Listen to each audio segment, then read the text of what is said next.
turashima Imana kwaraho yadukuye mu businzi, yankuye itabi ryaranwitse amara, ryaranwikiye imyenda na panchikaga itabi nkubika ibiryo, ariko Imana inkura kuri ubwo businzi. Ndashima Imana ko yankuye mu bajura, ari umujura bamfataga kenshi twibye, ubu nakubiswe inkoni zitagira umubare, nakubiswe kenshi, ariko Imana inkura mu bajura.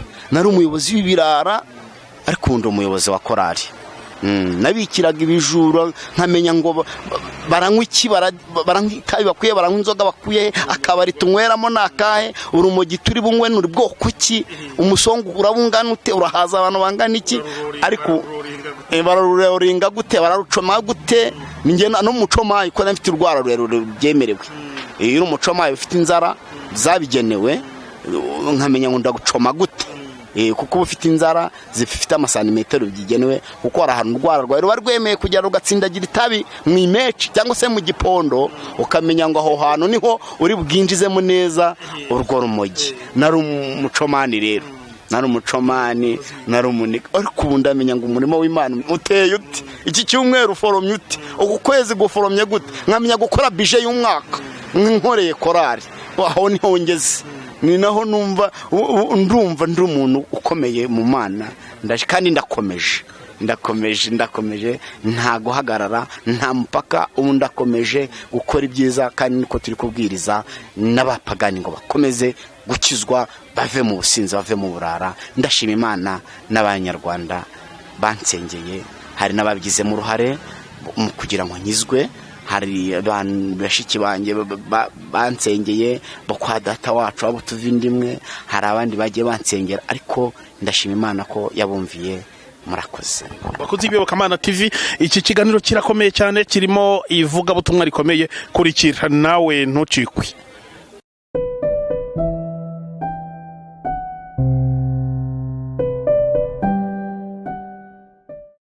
Nshuti bakunzi ba Iyobokamana TV, turabasuje mu izina rya Yesu. Ni kwa kundi mumaze kutumenyera ko tugira gutya tukazana umukozi w'Imana maze tukabasha kuganira. N'ubu murabona ko turi kumwe n'umukozi w'Imana, niwe tugiye gukomeza tuganira. Mwiriwe neza kandi muraho? Mwiriwe imeza. Kiri ku Iyobokamana TV. Yego, turishimye. Ninde tugiye kuganira? Nitwashimiye Umukiza Jean Claude, barizwa mu karere ka Rwamagana, umurenge wa Muhazi, Kagari ka Byeza. Ndo mukristo nsengera ku rusengero rw'aho ngaho ikabare muri ADPR. Nkaba ndi umugabo rero, mfite abana babiri b'abahungu, bakunda kunyita papa Jumongo. Nkaba ndi umuririmbyi muri korali aho yitwa Abagisiyoni, nkaba ndi na perezida wayo. Uwo ni wo murimo nkora. Korali irakomeye s'Abagisiyoni? Irakomeye pe. Ikingari cyuri pe? Imyaka 8 n'uwa 9. Bakunze Iyobokamana TV, uyu ni papa Jumongo tugiye kuganira. Kwa iryo zina ry'umwana, niwe wari mwiza cyangwa nagasirina? Nagasirina. Nakunze kureba filimi ye cyane, ndayikunda.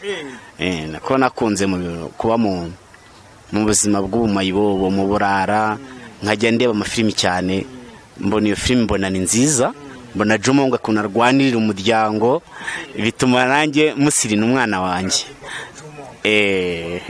Bakunze Iyobokamana TV, uyu ni papa Jumongo tugiye kuganira. Murumva yuko ubu agiye kuduha ubuhamya bw'ubuzima yabayemo, kuko ati nakundaga cyane kubaho mu buzima, ndinabayeho mu buzima bw'ubumayibobo, nabayeho mu bintu byinshi, ariko nyamara Imana yampinduriye amateka, ndetse ubundi na perezida wa korali. Aho harimo ubuhamya bukomeye, ni bya bindi tuvuga nyine, twakomeje tuvuga ngo iyo Imana ishaka kugukoresha ibintu bikomeye, irabanza ikakunyuza mu bintu bikomeye, ikagukomeza, maze imbaraga iguhaye rero ukazagizikomeresha abandi. Ntabwo yari yobewe rero ko kuri iyi tariki uyu munsi ahangaha mu karere ka Kayonza turi, uzicara ku birenge byawe cyangwa ku maguru yawe, maze ugatanga ubuhamya ku Iyobokamana TV rero ukaburi gukomeza abandi bantu. Papa Jumongo rero yabaye muhogute, nubuhe buhamya afite yumva yasangiza abantu, kandi turagusaba kugira rwose ngo uburambure nyaboneka ntubuhine, kugira ngo abantu babashe gukurikira neza. Yego, murakoze.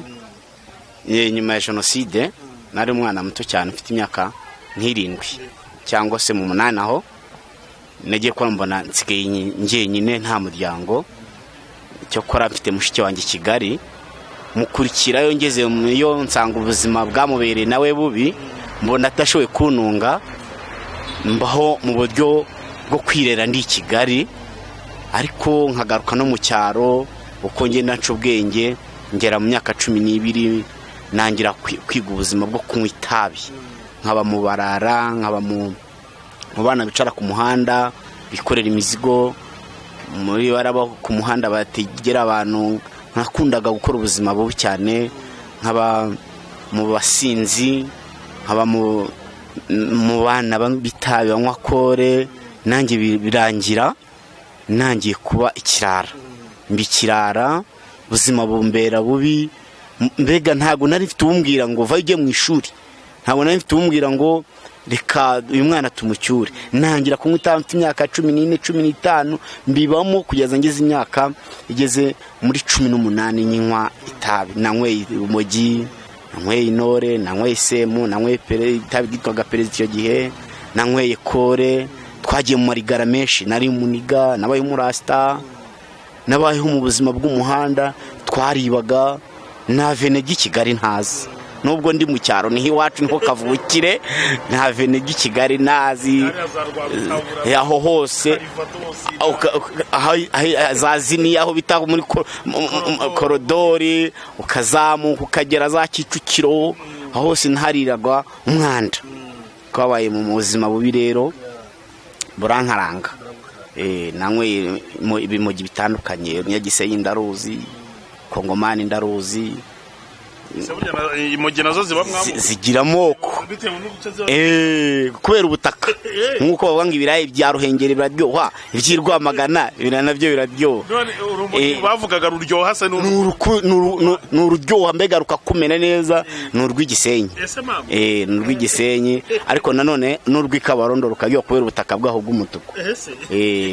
Ubwo buzima rero nabubayemo, nangiye kiragira ndarihinga, ndaricuruza, nkafunda amagurupe y'ibirara. Twaribaga twateraga Gatarina, baramfunze cyane, narakubiswe bishoboka. Nabayeho mu buzima bwo kwirera, mbega nta mubyeyi nari mfite, nta mama, nta data, nta mbega n'umuryango kwa badata wacu wabonaga nta unyitayeho. Ngiye rero nkirera, aho umutima unyerekeje akaba ariho njya, bitewe na gurupe nabagamo. Twabagiraga gurupe rero y'abasore 8 bitwaga abajyowaje b'ibirara. Abajyowaje n'abanyamugi, ariko barenze abanyamugi kuko twaritungaga twumva ari bwo buzima bwacu. Kandi tuzi kwiba imodoka, duterana ibirayi, nk'imodoka izanye ibirayi tukabyiba, tukajya kunywa umuneri n'itabi. Twari tuzi gucomeka umusongo w'itabi, twararaga mu mabuhati menshi, twararaga mu bujura, twateraga Gatarina mu buryo butandukanye. Ubuhamya ndi kuvuga cyane cyane bimfasha nk'iyo ndi muri konseri, nk'ahantu wenda mu dusenta bahahurije nk'abantu, mbasha kubwira abantu twabanaga batarakizwa, mba numva mfite confidence yuko bagomba gukizwa. Na pastor kwa Theogene ntabwo muzi, ariko nzamumenya numuza nawe. Yari umuniga mubi cyane kuko nanyweye itabi rishoboka. Niba ari mu bantu banyweye itabi byinshi ndimo kuko ndarizi uko bariroringa. Kuri roringa n'ukuri tekera, kuri coma, kuri gushyiraho imeci ni ikibiriti, imeci ni ikibiriti. Ubuzima nk'ubwo bwose bwo kwirera twabaga byaducanze, ukajya kwiba mu isoko.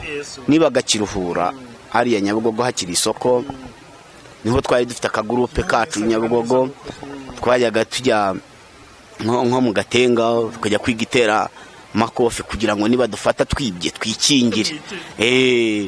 Nabaye mu rasta, mbega hari n'amafoto mfite buriya hara muri bibi baza kuyabonamo, kuko twabashe gukura ibihamya bigaragariza abantu ko Yesu akora. Uyu mugabo tubabwira Yesu rero, iyo mugigezeho mba nubwo ndi kubuhamya mba numva ari ibintu akora, nkumva ndi kugenda nkumukomeraho, nkumva ndashikamye. Yangize umuntu ntari umuntu, nari ikibobo. Ubwo buzima bwo kuba mayibobo, kubaho gutyo nyine mu Urumogi, mu biyobyabwenge, wabumaze igihe kingana? Nabimaze imyaka 12. Wabimaze imyaka 12?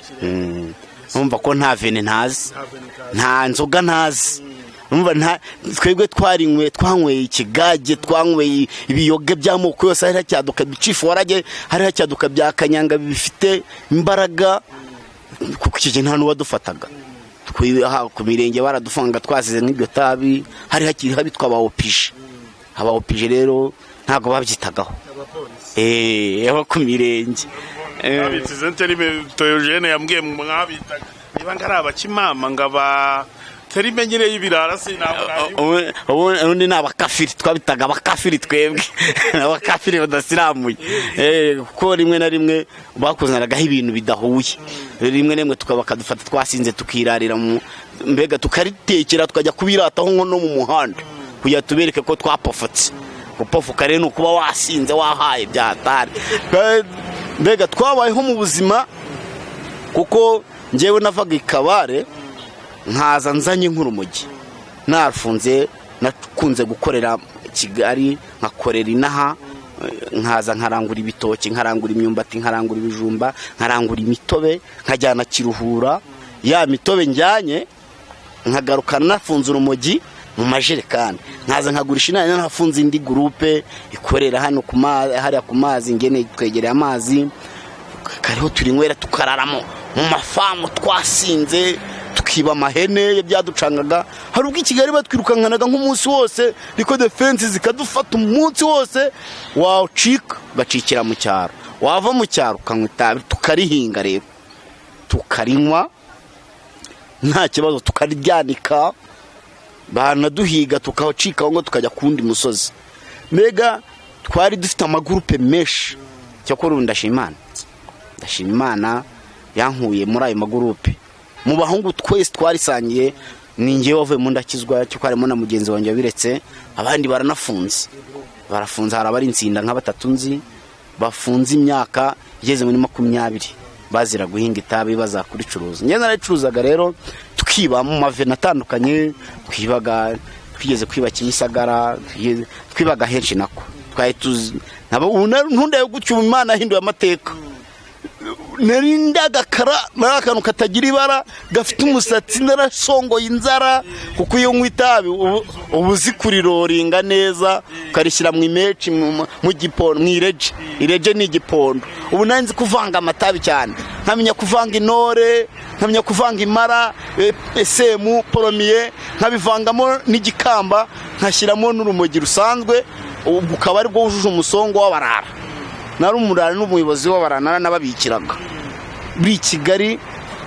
Hari nubwo ngengero nigendera nitemera, abaniga bati niga mwene wacu yaje mane tumwakire mene, baby mwamubonye mane. Urumva Yesu rero abona ko nzapfa. Teri babarara bajya bakoresha, ari je nabonye kujya koresha interview Nyabugogo nyine najyangwe no pastor gasaba afite amaterime manise maniga ari nagaragaza njye ahubwo nkora ikiganiro umuntu nkawe ndavuga akatwibutsa amwe mu materime bakoreshaga kugira ngo, kuko hari n'abakirisitu bayadukanye sasa rero batazi kari materime y'abantu bibirara badasobanutse, nk'abarabaniga abatipe bastari, ugasa harimo twinya baba big man, mwabona mute man, nk'abapolisi nibo twakoragaho nk'udukodyo.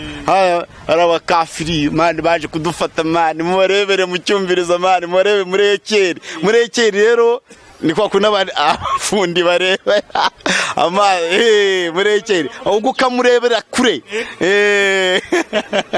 ukabamumenye ngo aragoramye se aradufata cyangwa n'uwubaka nabi, ugahita umenya ngo uramu jama araza kudukoraho. Iyo twabaga tubonye umujya muri budukoreho rero twaribusanyaga, mbega ntamenye ko twanahageze. Hari abarara babwiye bamwe ngo bigeze bakubita abapolisi ngo baje kubafata mwe ntebyigeze cyane. Rimwe se cyane twebwe twahuraga na bariko defense, hari hake bariko defense, ariko polisi zazaga nyuma bakadufungira. Hagiye twafunye nko ku kagari ka Kimisagara, Ikanombe twagiye badufungirayo, tukaba dufite itabe nko mu myenda tukaryambariraho. Nari mfite umusatsi mwinshi cyane, ndi umurasta, nari mfite akantu imisatsi twarisesekagamo, n'uwamenya ko turifite badufata badukusanya ko habaga icyo bita umukwabu wo kutuyora, mbega tukaza kuricomeka batugejeho tuyimaze ubundi tukabahindura abasazi twamaze kugerayo uramuniga mani ngo batuyoye mani ubwo se urabona mani uze kunyuza uramujyama mani urumva tukabaho gutyo ubuzima burakomeza buraza ariko Imana ntiyemera ko mbigumamo. Umuntu we yakwibaza ngo umuntu wari umurara gutyo, umuntu wari muri ibyo ngibyo, muri ibyo bigare, yaje kubivamo ute, avamo umukozi w'Imana? Byagenze ninde wakubwirije, wafatiwe byagenze? Nta wigeze ambwiriza, nta n'uwigeze ankora. Nge ntangaga n'abapeni, ntangaga barokore. Twayaga tujya mu rusengero twasinze tugiye kubarangaza nk'itabi ryatwishe. Twagiye tugiye kubarangaza gusa cyo kitujyanye. Ndabwira abarokore ngo bajye bitondera abarangaza mu rusengero, ntaga ko binje bose ari abakizwa. Twajyaga mu mbega twafashe icyemezo turebe umwiza, tujye tumucira isirasoke, tumuganire, tumupofike imbye bya hatari, turebe ko twamujijisha. Twabaga mu businzi, mu busambanyi. Ariko ngiye njya kwakira agakiza i Kigali hadutse itabi gitwaga mugo, nibwo ryadutse riza turyumva gutyo. Iyo warinywaga rero warapfaga ryarushaga izo mogi zose nakubwira, umogi rw'amoko yose rikarusha imbaraga. Iyo warinywaga rero byarakwicaga nk'iminsi 2.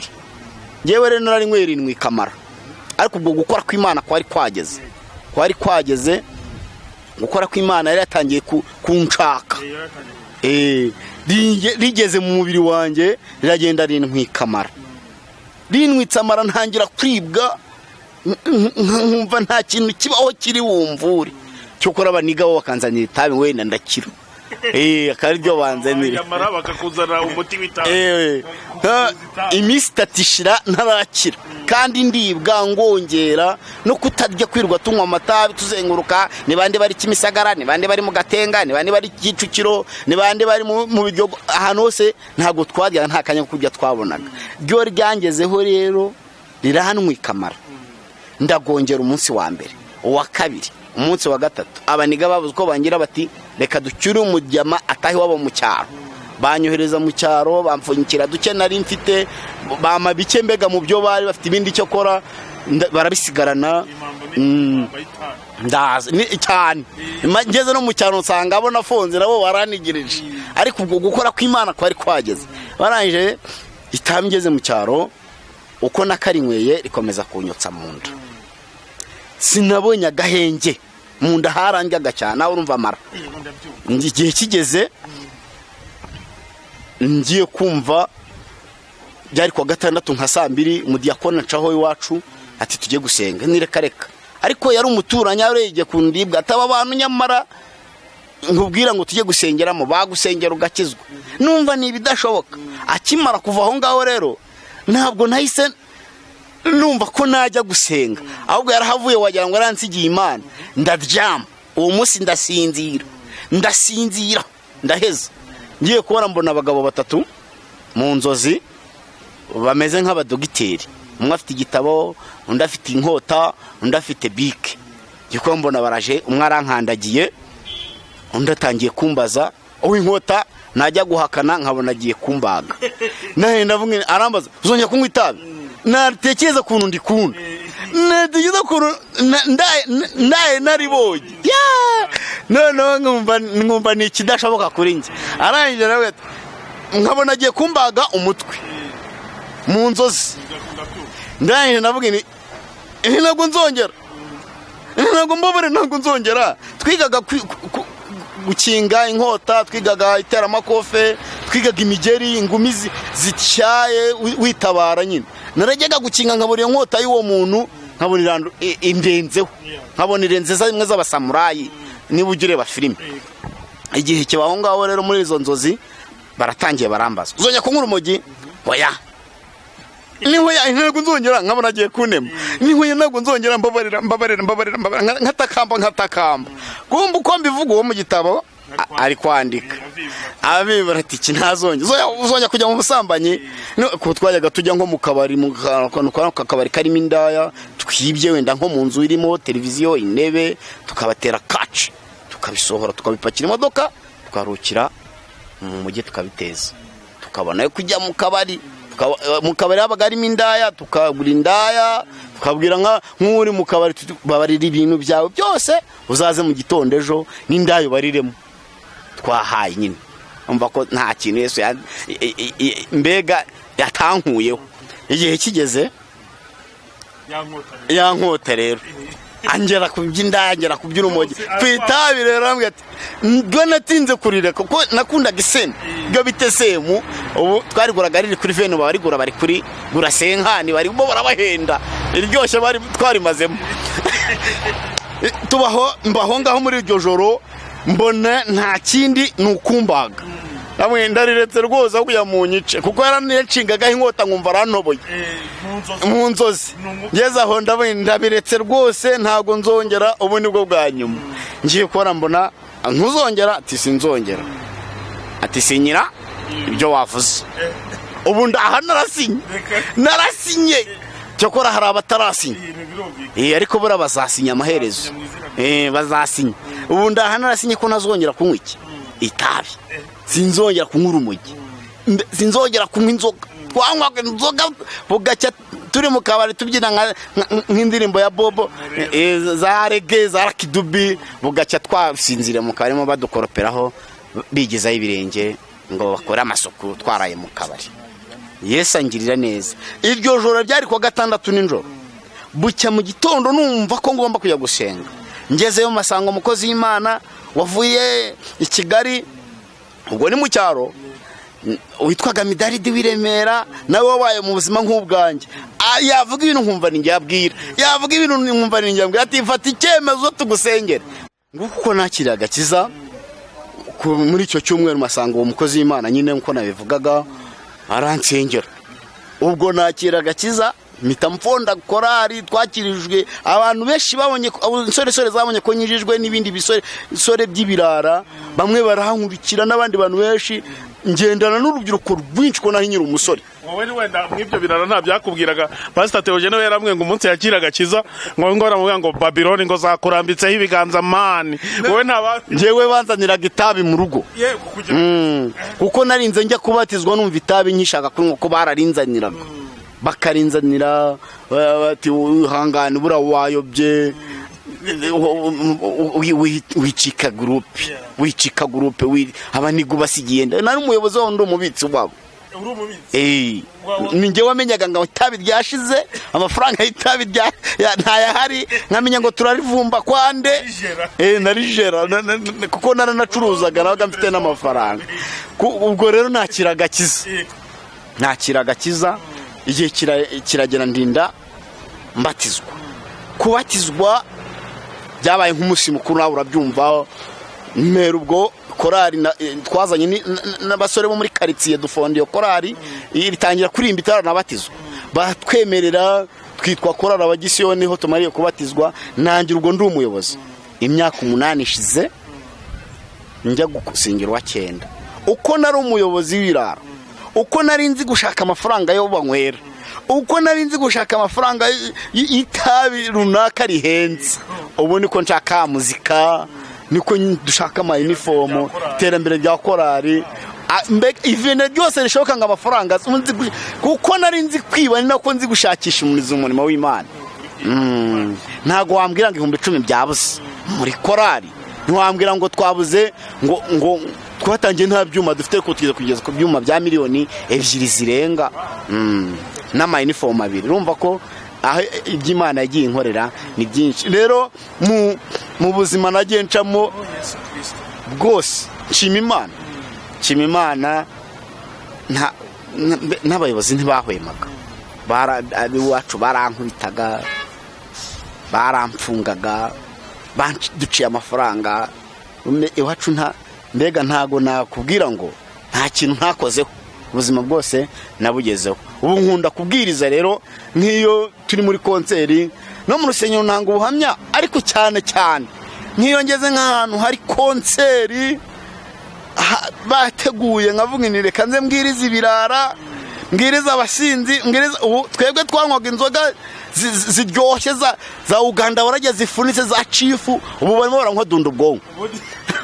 ubundi wanga inzoga zaryohaga ari izaki zari za kera za Guinness zacyaduka za Mitsinyo twari tuzi kubivanga neza mu kirahure kimwe kamininuza muyo wibye ariko Yesu yatugiriye neza. bakunze biyobokamana TV mwumvisha ubuhamya bwa papa Jumongo yuko bukomeye cyane mu byukuri ati Imana yamukunyujije mu bintu bikomeye ramukomeza kugira ngo uyu munsi aba ariko gukomeza papa Jumo nukuri Imana yangiriye neza imagakiza irambwira ngo ntafite ikintu cyawe meraho na kimwe niko yabwiye kuro ati ntafite ikintu cyawe meraho ngiye kukugira umuntu udasanzwe irankomeza iranyubakira inkorera ubukwe ubu mfite abana babiri b'abahungu umwe ari garidiyene umukuru urumva ko Imana igenda itwubaka tuyikomeza hirakomeye. Ubundi hari umuntu wavuze ngo iyo umuntu ashaka nko kubwiriza ibirara agomba kuba ari umuntu nawe uzi terime bakoresha ari umuntu uzi uko bigenda ari umuntu mbese umenyeranye nabo wenda uri kubabwiriza ujye ubona bitanga umusaruro we cyane. Merutse muri konseri hari iyo nakoreye Mutara nkabona abantu barenga nka za 15 barihanye duherutse za Kavumu hano hakurya ahantu hari amavene aho ngaho banywera itabi nababwiye nabariho mufatira hafi aho kuko byanze bikunze ntago bicara aho gaho tuba tuvugira ariko bahagarara nk'hariya ikikubwira ko umusaruro wavuyemo rero byo kubona ukabona avuye mu bandi bitewe n'ibyo yumvaga nuko ameze uko akaza ukamusengera. Niyo mpamvu rero tubivuga ntabwo badufite twumva hari ikintu Imana yahenda yakora n'abandi bagakomeza bagakizwa naho ubundi muri konseri niyo turi kuvuga gusuba wumva n'abarimo n'abasanzwemo kuko hari abafite abagabo bameze nk'uko twari tumeze hari abafite basaza babo hari abafite abana babo bameze nk'uko nguko hari n'ubwo wenda unabimubwira ukamukomeza tugenda usenge hari Imana izamukorera hari ikintu Imana igikora iyo twatanze ubuhamya nkuko nguko muri konseri. None papa Jumo umuntu wenda hari umuntu w'umurara ukiri muri ibyo nawe wahozemo akaza akakubaza ati warakishishwe ndashaka umbwire inyungu z'agakiza kugira ngo nanjye mbe nava muri ibi ngibi wamubwira iki wenda kubadukurikiye wenda hari igihe abantu bavuga ngo gukizwa ngo nukwigora ngo birarushya ngo nukwemera kubambwa ngo bimwe na bimwe nabyo bikakubona nk'ubambye bakabigira intambara wenda umuntu wari umeze nkawe akugeze imbere akakubaza ati uri kuvuga yuko wari umeze gutya none warakijijwe mbwira inyungu z'agakiza wabonye. Njyewe inyungu ya mbere nabonye umuryango wanjye wa mbere wabayeho mu nzu y'Imana. Urabona mu nzu y'Imana nahaboneyemo byinshi nahaboneyemo famiye nahaboneyemo umuryango nanjye sinari nzi kwambara sinagiraga isura wenda nk'iyi foto urabona nk'iyi foto nta sura ifite urayibona noneho rero nk'iyi ngiyi uyu muntu urabona nk'uyu muntu ukurikije ukubwira n'uyu ureba ku mafoto urabona itandukaniro ririmo noneho n'iyi ngiyi urabona karuko ubu buzima twabagamo bwo kunywa amatabi tukaba mu iteramakofe nk'ibi ngiri ari byo twiberamo dushaka abo tuzagirira nabi aho ni iteramakofe ariko uwabona ko nta mumaro bimaze reba nka hano Imana imaye umuryango maze kwitwa umuntu nabonye umugore cyo ni icyambere yambyariye abana ntabwo uri mu byaha yakwemera mwahurira heza mu kabari se mu muhanda se ariko nasenze Imana inkura ibi byose ubonye aya nibihamya n'amafoto atwereka uko twasaga tutarakizwa rero ntabwo avugishaga umukobwa nk'uyu baba bari muri korari baba bari ku masezerano wajya kumukura se mu bantu ngo umujyanye mu itabi ariko Yesu yatugiriye neza tugeze aho tutagombaga kugera. Nicyo kintu nabafashisha abantu rero bavuga ngo gukizwa nta nyungu ntago ari kubambara n'ibibazo iyo ugeze kuri Kristo akubaka nta kintu aherewe ngiye se niyahereye kuki niyahereye ku muryango niyahereye ku mafaranga ari mfite yahereye ku tuntu dutoranyubaka akoresha umuryango mu nzu y'Imana ngiye kubona mbona ndi umugabo ubabo twari kumwe uwo munsi na n'isaha nibazi kwiyogoshesha ubwanko bwabarengeyeho ubonye imyenda ye iba yarahiye iba iriho urushumbu ariko Imana amaye kositimu Imana nzi kwamba sinambaraga ipantaro y'itisi nazira gacongo nawe aya mafoto ni ibisupresi, ni ibipanaro byomekanye, nawe ni ibipanaro by'amawangireri, ni ibipira, ni ibigofero, ni ibintu by'ibirinete, ibikufu, ni ibintu byabaga byaraturenze. Ariko nta hantu na hamwe Imana itagukura. Urumva ko hari amateka Imana turemeye. Turabwira abantu batarakizwa ngo bakizwe, kuko kuri Yesu hari ibiryo. Ubu nari narumye, narashonje ariko ngeze ku Mana iragabura rero. Ntago ishingira ku kazi cyangwa ku mashuri, ntago nize kandi ndakora, umuryango wanjye ubayeho neza, nubwo wenda atari 100%, nta n'ugira 100%, ariko Yesu atwubatse neza. Bakunze by'Iyobokamana TV, uyu ni Papa Jumongo mu buhamya bukomeye cyane yarimo aduhereza. Papa Jumongo, ubu noneho rero ati ndi perezida wa korali uyobora, ati hahandi nari jera wabanywa ibiyobyabwenge, ari ngiye ushinzwe kumenya ngo amatabi yashize, deposit z'Urumogi n'ibiki, ati ubu noneho rero mbikora mu murimo w'Imana. Korali rero imeze gute? Iwe irakomeye? Korali irakomeye, dufite iterambere.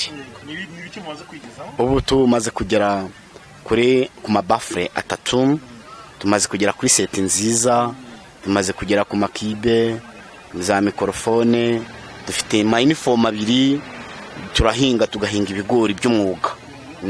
Twaciye umuvuno wo guhinga ibigori ku rwego rw'umwuga, tugakodesha imirimo tugahinga. Ntabwo turagera kuri urwo rwego, ariko niho dutumbiriye. Ubu tworoye, dufite ifamu y'ingurube. Ubu twatangiye gufonda ifamu y'ingurube, zimaze kugeramo nziza, turazahirira, zizajya ziduha amafaranga yo gukora umurimo w'Imana. Ngibyo ukuntu turi gukora, ariko natwe ubwacu tuba twicaye mu buzima busanzwe, tuba dushakisha. Bakunze by'Iyobokamana TV, ubu n'ubuhamya bwa Papa Jumongo, ni umuntu wanyuze mu bikomeye cyane. Imana iramukomeza kugira ngo uyu munsi azabe ari gukomeza abandi. No kuri Papa Jumo, Imana nta kintu itakoze, yakunyujije mu bikomeye pe, iragukomeza. Turimo rero urenda tugana ku musozo, nkunda gusigira cyane umuntu iminota nk'itanu byibuze, akagira ijambo tubwira. Sina ngombwa gusoma muri Bibiliya kuvuga ati iri jambo rya rimfasha, reka ndikubwire ubu nini nangiza nsenge maze dusoze ikiganiro. Iyo minota 5 nawe rero ndayigusigiye. Akira mikrofone. Murakoze cyane. Reka dubanze dushima Imana. Turagushimiye Imana kuri mwiza, turagushimiye ko ari uvuga bikaba, ategeka bigashoboka. Turakwemereye aya masaha tugiye kuvuga ijambo ryawe Imana, utuyobore kandi tuyoborwe nawe, tugusabye twizeye mu izina rya Yesu, amen. Hanyuma ijambo wenda tujya dukunda kwifashisha iyo tugiye kuvuga nk'ubu butumwa, durikura mu Bami ba 2 ibice 5. Ni ku bw'umugabo witwa Namani, ku bw'ikibembe cye. Namani uriya yamaranye ikibembe imyaka myinshi. Ikibembe kimubaho, yarabuze umuganga wakimuvura, yarabuze dogiteri wakimuvura. Namani yabayeho mu myaka myinshi, yambara imyenda ikamubera ikibazo kubera ikibembe, ariko igihe kigeze ikibembe, Imana imwereka inzira ikoresheje umwana w'umunyagano yari baranyaze mu gihugu cya Isiraheli, amurangira iwabo aho bamunyaze ko hari umuhanuzi witwa Elisa, kandi uwo muntu hari ikintu yakora. Ngarangije ngamurangirayo ngo ndetse nawe abyumva vuba, ngajyayo yandikira uwo mwami ati ukimara kubona urwandiko, mwami wa Isiraheli, nkwandikiye ibaruwa ngira ngo uvure Namani. Ariko uyu mugabo akigerayo, Imana imukiza ibibembe. Agiye mu kagezi ariyuhagira inshuro 7. Ntago aho kwa Namani muri Siriya, ntago hari habuze inzuzi nziza, ntago hari habuze inyanja nziza yagombaga kwiyuhagiramo agakira, ntago hari habuze nyabarongo nziza, ariko ajya mu kagezi gato cyane, Imana imukorera ibitangaza, iramuvura, iramukiza, arongera umubiri ngo usubira nk'umwana muto cyane. Ayo magambo niko biri. Hanyuma rero natwe Imana yadukuyeho ibibembe, yadukuyeho ibibembe by'itabi, yadukuyeho ibibembe byo mu miryango, yadukuyeho ibibembe bya karande. Erega nta kintu Imana itadukore, yaradusize tuba abantu. Ibibembe rero ntabwo Imana ikoresha imiti myinshi, ntabwo ikoresha ibyo bavuye gushakisha ngo bashyire mu nganda. Ishatse irakwivurira, igukozaho amaraso yayo y'umuhungu wayo ugakira ukaba umuntu. Ntabwo urindira kuvuga ngo ahari wenda uzapfa ejo cyangwa ejo bundi. Gusa iyo mu ijuru bakumvise, nta nubwo urindira guhogoza byinshi, nta nubwo uvuga ibintu byinshi. Mu ijuru bakwitaho gusa bakavuga ngo baho, ugahera ubwo ukabaho. Mu ijuru iyo bakwitaye ubaho, iyo bakwitayeho nta kituma utaba umuntu. Mu ijuru gusa tuzi ko bafite ikintu cyo kudufasha natwe tugakira tukaba abantu. Mbafashishije iri jambo rero, abari kumva ubutumwa, ndagira ngo namwe mwumve iri jambo, ndagira ngo rijye ribafasha, rijye ribagirira neza. Ibibembe nawe ushobora kuba bifite, ubimaranye imyaka n'imyaka, ushobora kubimaranya imyaka itari munsi ya 10 n'ingahe, ya 15. Ushobora kuba ufite uburwayi umeze nk'ikibembe, ushobora kuba ufite mu nda hameze nk'ikibembe, umutwe umeze nk'ikibembe. Jya mu kagezi, aho ngahe ni heri sakurangira. Jya mu kagezi amasengesho birikora. Ntago urindira ngo iminsi 5 irashira, nijoro rimwe gusa mu kagezi kirakemuka. Injira mukora amasengesho, ubundi ureke Imana ikigukorera. Hanyuma murakoze, ndabashimiye mu izina rya Yesu, amen. Imana yacu, Imana ifite ubutwari, Imana itegeka bikaba, Imana yo mu ijuru twiringiye, Imana yatugize abantu tutari abantu, Imana yavuze bikaba kuri twebwe, Imana yaturemeye amateka tutari tuyafite, Imana yatubereye imiryango tutari dufite imiryango, Imana yatwubatse tutarabo kubakwa. Turagushimiye Kristo, kubatse abanyarwanda, kubatse igihugu cyacu, kwadukuye mu businzi, kwadukuye mu burara, ukatwitaye amasaha tukaba dufite isura y'abantu tutari abantu, tutarabo kumenyekana. Ariko uyu munsi waratumenyekanishije. Urakoze mukunzi mwiza, urakoze ukomeje gukiza abantu ibyaha, urakomeza kubagira neza. Musabye gutyo nizeye ko hari ikintu ukoze mu izina rya Yesu, amen.